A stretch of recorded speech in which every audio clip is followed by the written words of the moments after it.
শুধুমাত্র বিএনপির সঙ্গে বৈঠক করে নির্বাচনের সম্ভাব্য সময়সীমা নির্ধারণের প্রতিবাদে জাতীয় ঐকমত্য কমিশনের সংলাপ বয়কট করেছে বাংলাদেশ জামায়াতে ইসলামী।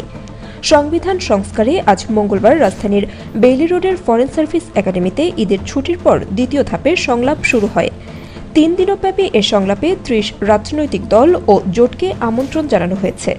বিএনপি, এনসিপি সহ অন্যান্য দল এলেও আসেনি জামায়াত। দলটির সহকারী সেক্রেটারি জেনারেল এবং এতদিন সংলাপে প্রতিনিধিত্ব করা ডাক্তার হামিদুর রহমান আজাদ গণমাধ্যমকে বলেন, একটি দলের সঙ্গে বৈঠক করে নির্বাচনের সময়সীমা ঠিক করায় সরকারের অবস্থান নিয়ে প্রশ্ন তৈরি হয়েছে বলে মনে করে জামায়াত। এর প্রতিবাদে জামায়াত সংলাপে যায়নি। সরকার অবস্থান পরিষ্কার করবে বলে জামায়াত আশা করে। বুধবার এবং বৃহস্পতিবারও সংলাপ চলবে। জামায়াত সূত্র জানিয়েছে, প্রতীকী প্রতিবাদ হিসেবে আজকের সংলাপ বয়কট করা হয়েছে। কাল থেকে আলোচনায় ফিরবে জামায়াত। তবে অতীতে সংলাপে প্রতিনিধিত্ব করা একজন নেতা গণমাধ্যমকে বলেছেন, ঐকমত্য কমিশন নিশ্চয়ই আজকের সংলাপের পর জানতে চাইবে জামায়াত কেন যোগ দেয়নি। তখন জামায়াত দলীয় অবস্থান তুলে ধরবে। ঐকমত্য কমিশনের জবাব সন্তোষজনক হলে জামায়াত সংলাপে ফিরবে।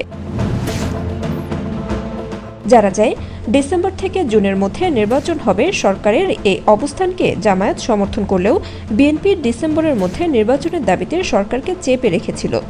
এপ্রিলের প্রথমার্ধে নির্বাচনের ঘোষণাও দলটি প্রত্যাখ্যান করেছিল।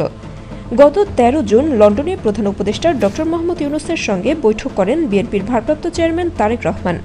বৈঠকের যৌথ বিবৃতিতে বলা হয়, সংস্কার ও বিচারের অগ্রগতির সাপেক্ষে আগামী ফেব্রুয়ারিতে নির্বাচন হতে পারে। পরে দলের নির্বাহী পরিষদের বৈঠক থেকে এ যৌথ বিবৃতি নিয়ে প্রশ্ন তোলে 5 আগস্টের পর বিএনপির নির্বাচনী প্রতিদ্বন্দ্বী হয়ে ওঠার প্রচেষ্টায় থাকা জামায়াত। দলটি বলে, যৌথ বিবৃতি বাংলাদেশের রাজনৈতিক সংস্কৃতির ব্যত্যয় বলে আমরা মনে করি।